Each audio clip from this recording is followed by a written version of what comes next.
comentar com vocês que a ideia de campo elétrico, ela nasceu com o matemático alemão Gauss, gênio Gauss. Foi ele que criou a ideia de campo elétrico, antes de campo de maneira geral, não só elétrico. Todas as ideias de campo é coisa do Gauss. Que outro campo além do elétrico existe? Tu conhece? Sabes que existe?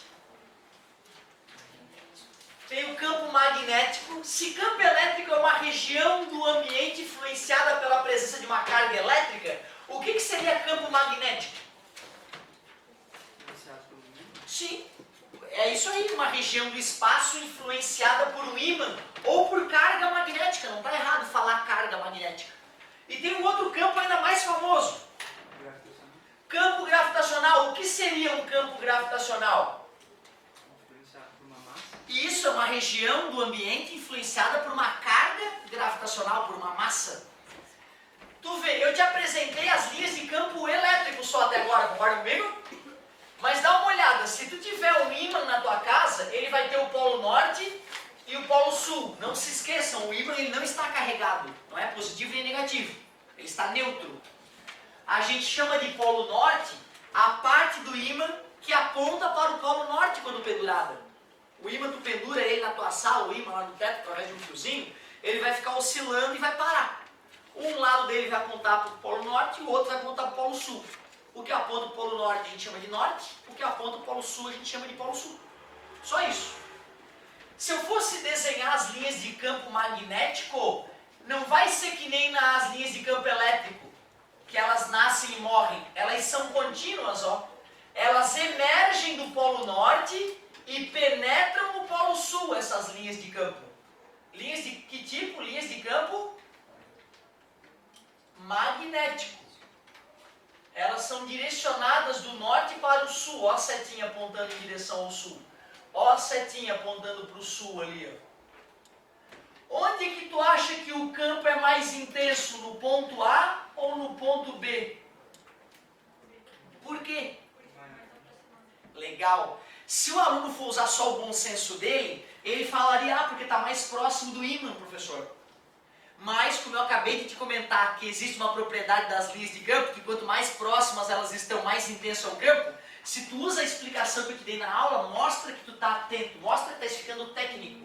Então, a resposta correta, no ponto B, o campo magnético é mais intenso, pois as linhas estão mais próximas. Show de bola. Se eu fosse representar o vetor campo magnético num determinado ponto, esse vetor seria sempre tangente à linha de campo magnético. O vetor campo magnético a gente representa ele pela letra B. Cara, sabe aquele ímã em forma de ferradura, aquele do desenho animado? É o ímã que a gente mais usa no laboratório. Ele não só existe, como é o mais usado. Esse ímã ele é muito especial porque como o polo norte está de frente para o polo sul, as linhas de campo são paralelas e igualmente espaçadas. Ou seja, o fato de as linhas estarem igualmente espaçadas está me indicando que a intensidade aqui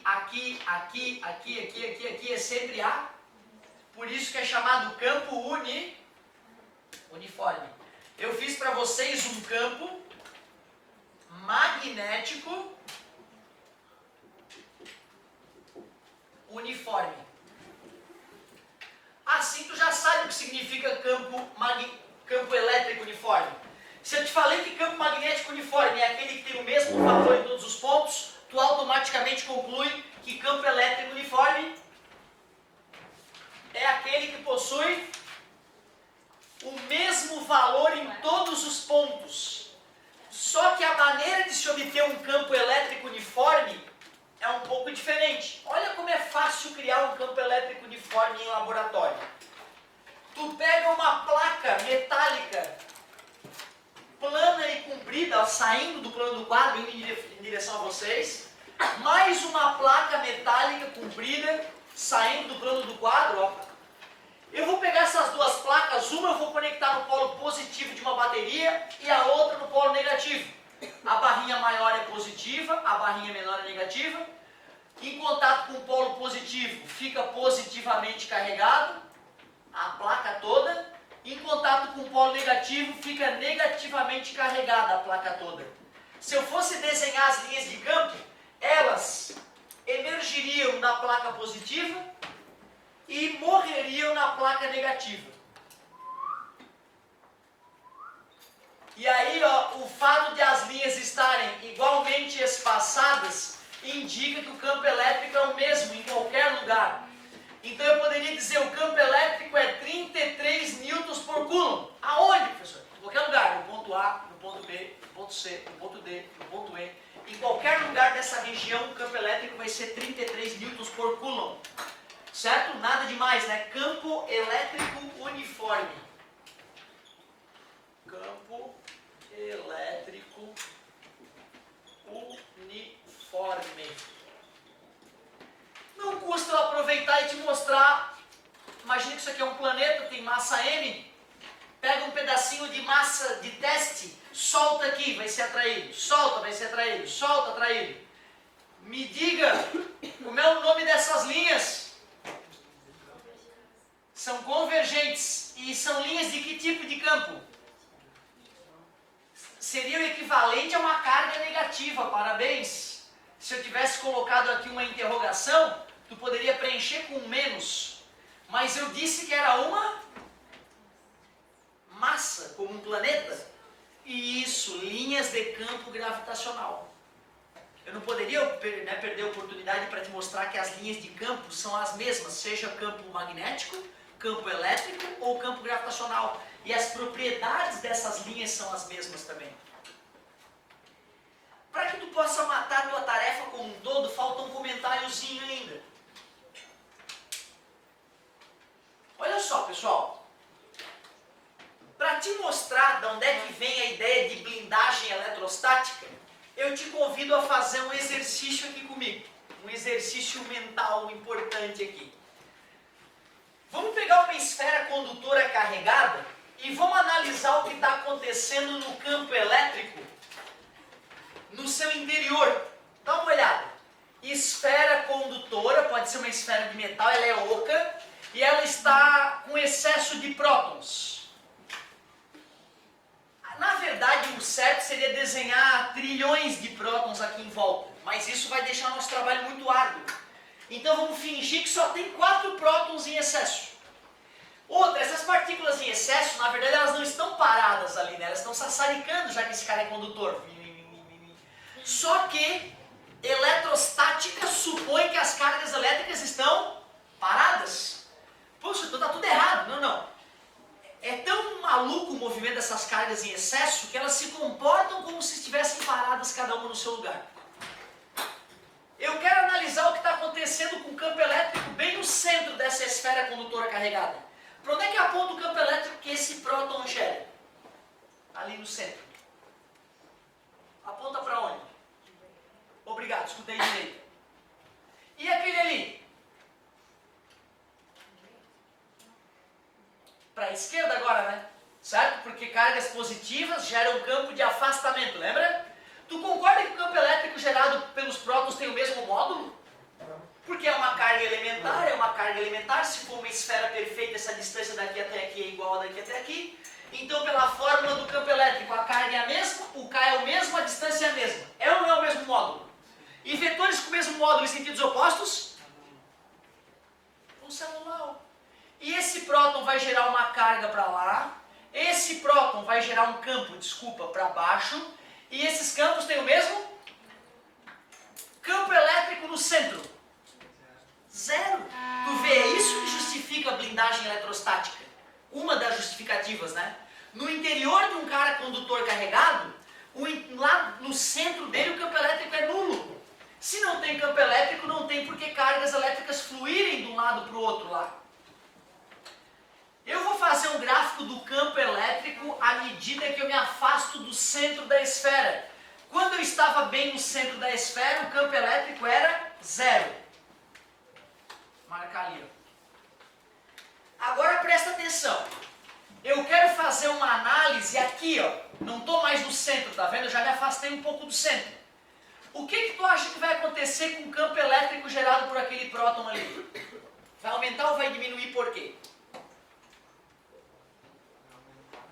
Vai aumentar, parabéns garoto. Por que vai aumentar? Porque chegou mais perto, então agora a seta tem que ser um pouco maior, tudo bem para vocês? E para esse outro próton aqui, o que vai acontecer com o campo elétrico gerado por ele? Vai aumentar porque eu estou analisando um ponto mais próximo dele. O que vai acontecer? Tu concorda que esses vetores já não se anulam mais? Antes eles se anulavam porque eles estavam perfeitamente alinhados, né? Agora ele mudou um pouquinho o ângulo entre eles, né? Uma grande parcela deles ainda se anula, mas não todo. Concorda? Se eu fosse somar esses dois vetores, vai ter uma resultantezinha pequenininha para cá. Tudo bem para vocês? Não, é só uma gotinha. Preciso de um tempinho mínimo. Pontilhada paralela. Tu concorda que quanto maior esse ângulo entre os vetores, menor a resultante? Certo? Esse próton em excesso vai gerar um campinho elétrico pequenininho para lá, né? Menor que o anterior, que era no centro, né? Já que ficou mais distante. E esse também. Mas adivinha o que acontece quando eu somo vetorialmente esses caras? Continua dando zero. E tu pode fazer análise aonde tu quiser. Aqui. Em qualquer ponto do interior, o condutor vai estar sempre com um campo elétrico zero. Agora eu preciso dividir uma aflição contigo. O professor, eu jamais vou esquecer o terceirão, cara dessa aula, né? Ele falou, pessoal, quando tu mede o campo elétrico encostando na esfera, aí o campo elétrico deixa de ser zero, dá um certo valor. Vamos chamar de valor X. E quando o campo elétrico é medido por fora da esfera, mas sem encostar no metal da esfera, o campo elétrico dá o dobro, dá 2x. E aí depois começa a cair com o quadrado da distância, já que o campo elétrico é inversamente proporcional ao quadrado. O meu professor, no meu terceirão, ou seja, há mais de 10 anos atrás, me disse que esse era o gráfico do campo elétrico no interior e no exterior de uma esfera condutora carregada. Eu levantei a mão, educadamente. Professor, tá querendo me dizer que se eu tiver um medidor de campo elétrico, tu mede aqui dá 0. Aí tu encosta na esfera, não dá 0, dá um certo valor, tipo 20. Aí tu vai por fora, encosta na esfera, dá 20. Mas quando tu desencosta, dá 40, ele falou isso. Eu falei pro senhor, eu respeito muito o senhor, mas eu não posso acreditar que Deus tenha feito uma coisa tão absurda. E quando fui dar aula, tive que começar a contar isso para as pessoas. Tu acredita que foi só porque eu decidi fazer física, porque eu sou chato, que me falaram que realmente eu estava certo e isso não existe? Fiquei tão aliviado. No vestibular isso existe, tá, meus amigos? No vestibular, se eles te perguntarem como é que é o campo elétrico no interior, na casquinha e fora da esfera condutora, é essa doença aí, ó. Mas tu já viu uma esfera com a casca infinitamente fina? Já viu alguma coisa que tem uma casca tão fina que é infinitamente fina? Nem eu. Se essa esfera não for infinitamente fina, se ela tiver uma casca que dê para saber o tamanho dessa casquinha, que na prática é assim, né? Na prática não existem coisas infinitamente finas. Se tu for estudar uma esfera de verdade que tem uma certa casca, vamos botar aqui uma casca de 2 centímetros. Então aqui, da parte externa à parte interna, vai ter uma distância de 2 centímetros, concorda comigo? Olha como é que é o campo elétrico na realidade, só para depois tu não me xingar na faculdade. Ele cresce linearmente, tá? O campo elétrico cresce linearmente da parte interna da casca esférica, que é 0, até o valor máximo que é na parte externa. Quando o professor vai ensinar para uma coisa que não existe, uma casca infinitamente fina, que é a que aparece no vestibular, parece que a coisa é doentia, parece que tem aquelas bolinhas abertas, bolinha fechada no meio e bolinha aberta, que nem a matemática nos ensina, né? Aí parece que é uma coisa doente. De fato é, porque não existe. Tá beleza? Mas tu tens que saber então a distinção entre a realidade, que é aquilo ali, e a distinção do vestibular. O vestibular vai querer te sacanear, cara. O vestibular vai querer que tu decore, que é assim, ó, pela madrugada. Só porque a casca é infinitamente fina. Agora estou satisfeito. Muito obrigado. Tua tarefa é comer o que sobrou da apostila. De parte elétrica. Tudo. Mas que tu me ache uma vírgula que tu não entendeu com uma colega que trouxe algo que eu vou estudar para discutir com vocês na próxima aula. Tragam as dúvidas, inquietações, fenômenos paranormais vistos no dia a dia. Traga pra gente analisar, que eu adoro fenômenos paranormais. Muito obrigado, galera. Fazer exercício agora, hein? Bom recreio. Mais uma aula? Acho que é de... Sim, aquela de suborientada, né? Sim, vou estar à disposição pra gente descascar o exercício. Beleza, meu querido?